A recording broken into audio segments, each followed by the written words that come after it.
Assalamualaikum warahmatullahi wabarakatuh. Perkenalkan, saya Nur Azira sebagai mahasiswa semester 3 S1 Pendidikan Matematika di Universitas Pahlawan Penangkutan Busan.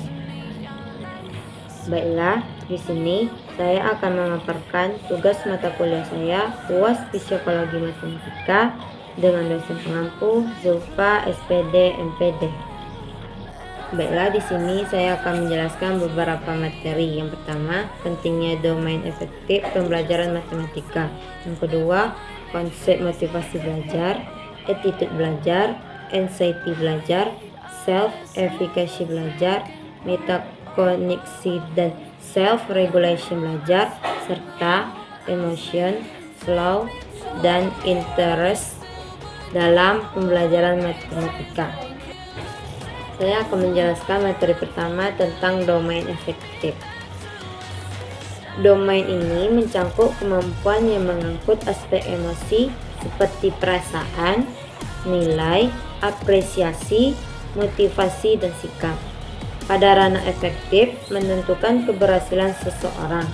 Orang yang tidak memiliki minat pada pelajaran tentu sulit untuk mencapai keberhasilan dalam belajar. Jika seseorang yang memiliki minat dalam mata pelajaran akan mencapai hasil yang optimal.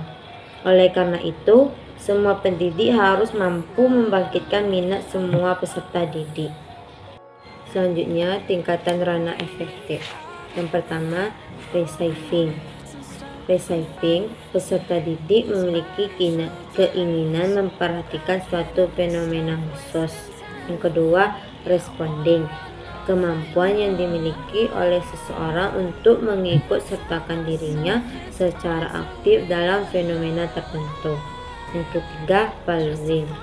Tingkat efektif yang lebih tinggi dari receiving dan responding. Yang keempat, organisasi, mengacu pada pernyataan nilai. Yang kelima, karakteristik by a follower, mengacu pada karakter dan daya hidup seseorang. Karakteristik efektif. Yang pertama, sikap. Predisposisi yang dipelajari untuk merespon secara positif atau negatif terhadap suatu objek. Yang kedua, minat. Suatu rasa lebih suka dan rasa ketertarikan pada suatu aktivitas tanpa ada yang menyuruh. Yang ketiga, nilai. Suatu keyakinan tentang perbuatan, tindakan, atau perilaku yang dianggap baik atau jelek. Yang keempat, konsep diri.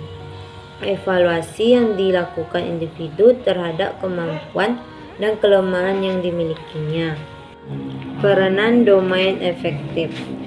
Peranan efektif sangatlah penting dalam pembelajaran matematika, seperti peranan motivasi dan emosi. Ketika siswa kurang memiliki motivasi, maka pembelajaran sangat sulit untuk dimulai. Dan ketika siswa merasa putus asa, proses belajar mereka mudah dihentikan. Saya akan menjelaskan materi yang kedua tentang motivasi belajar.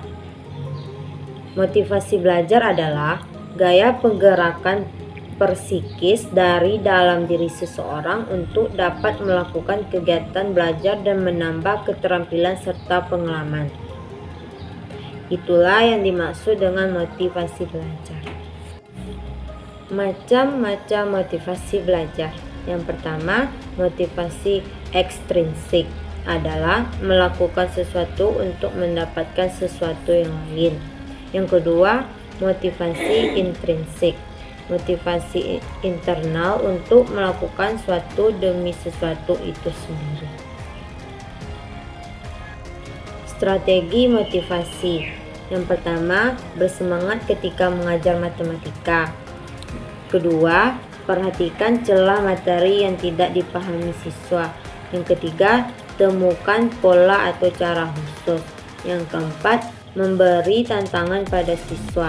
Yang kelima, memberi contoh pengaplikasian matematika dalam dunia nyata. Yang keenam, ceritakan sejarah terkait. Yang ketujuh, menggabungkan teknologi dalam kegiatan belajar. Selanjutnya, materi tentang attitude belajar. Attitude belajar dalam matematika adalah kecenderungan intelektual terhadap matematika dan pemecahan masalah, termasuk perspektif tentang apa matematika dan aktivitas matematika. Proses utama sikap terhadap matematika ada 4. Yang pertama, proses kognitif.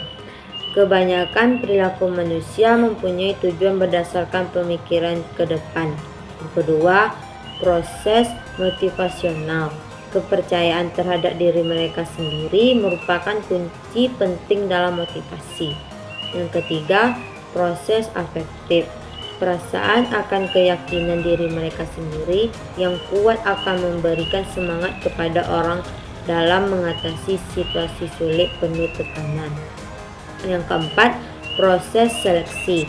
Sebagian orang membentuk lingkungan mereka sehingga keyakinan diri mereka dapat terbentuk dalam hidup mereka yang dipengaruhi oleh aktivitas dan lingkungan.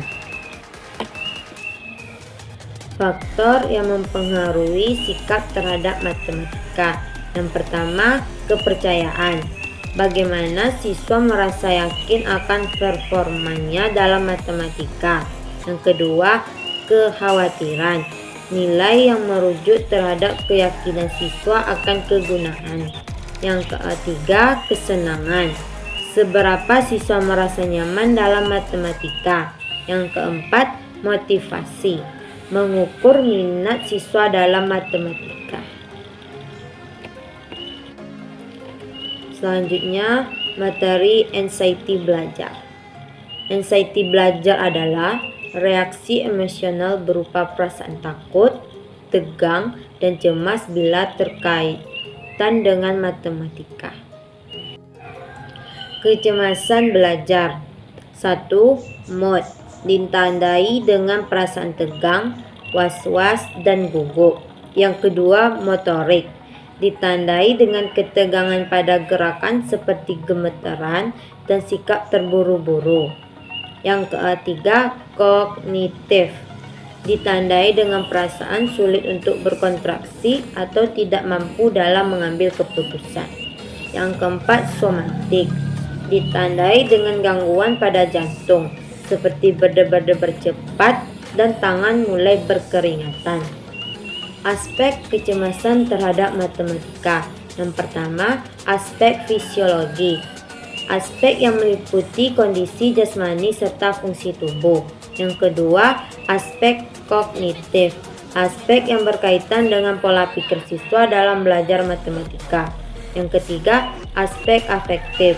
Aspek yang berasal dari dalam diri siswa dan bersifat emosional. Yang ketiga, aspek perilaku. Aspek yang berkaitan dengan aktivitas dan kegiatan siswa. Materi selanjutnya, self-efficacy.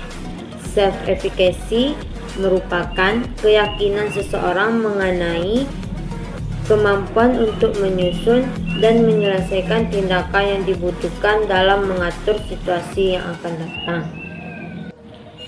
Yang mempengaruhi self-efficacy. Yang pertama, pengalaman memiliki keberhasilan. Yang kedua, pengalaman pengamatan terhadap orang lain di sekitar. Yang ketiga, persuasi verbal. Orang-orang yang berpengaruh dalam hidup memperkuat self-efficacy. Yang keempat, kondisi emosional dan fisiologi akan mempengaruhi self-efficacy. Materi selanjutnya tentang metakognisi dan self-regulation belajar. Di sini saya akan menjelaskan tentang metakognisi terlebih dahulu. Metakognisi adalah kemampuan siswa dalam belajar mencakup tentang bagaimana seharusnya pembelajaran dilakukan sehingga dapat menentukan apa yang sudah diketahui dan belum diketahui.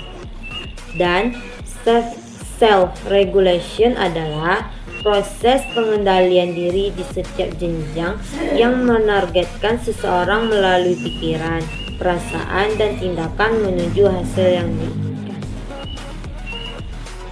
Tahap metakognisi. Yang pertama, perencanaan tentang apa. bagaimana dan kapan mempelajarinya.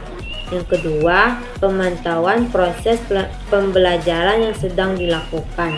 Yang ketiga, mengevaluasi apa yang telah direncanakan, dilakukan, dan hasil dari proses tersebut. Langkah pengaturan diri yang pertama, observasi diri. Kita melihat diri kita sendiri. Yang kedua, keputusan. Kita membandingkan apa yang dilihat dengan suatu standar yang ditetapkan. Yang ketiga, respon diri. Yang terjadi jika kita merasa lebih baik dalam berperilaku. Materi yang terakhir, emosi, flow, dan interest belajar. Yang pertama, emosi adalah gerakan atau dorongan untuk bertindak dalam mengapresiasikan perasaan yang sedang dirasakan. Flow adalah keadaan ketika seseorang sepenuhnya terserap ke dalam apa yang sedang dikerjakan. Perhatiannya hanya terfokus ke pekerjaan dan kesadaran menyatu dengan tindakan. Interest adalah perasaan yang senang terhadap pelajaran matematika, di mana seorang siswa menaruh perhatian yang besar terhadap matematika dan menjadikan matematika pelajaran yang mudah. Macam-macam emosi. Yang pertama, amarah, seperti marah dan jengkel. Yang kedua, kesedihan, seperti pedih dan sedih. Yang ketiga, rasa takut, seperti cemas dan takut. Yang keempat, kenikmatan, seperti bahagia dan gembira.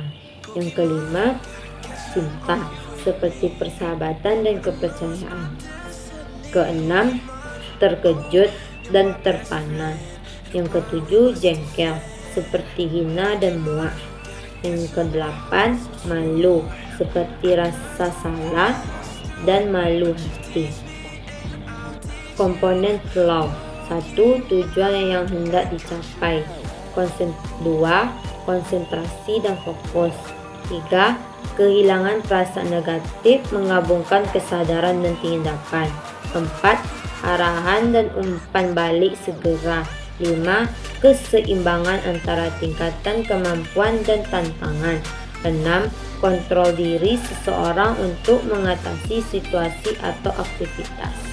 Pengaruh kecerdasan emosional dan minat belajar terhadap penguasaan konsep matematika ada 4. Yang pertama, terdapat pengaruh langsung kecerdasan emosional terhadap penguasaan konsep matematika. Yang kedua, terhadap pengaruh langsung minat belajar matematika terhadap penguasaan konsep matematika. Yang ketiga, terdapat pengaruh langsung kecerdasan emosional terhadap minat belajar matematika. Yang keempat, terdapat pengaruh tidak langsung kecerdasan emosional terhadap penguasaan konsep matematika melalui minat belajar matematika. Itu yang dapat saya jelaskan. Sekian, terima kasih. Assalamualaikum warahmatullahi wabarakatuh.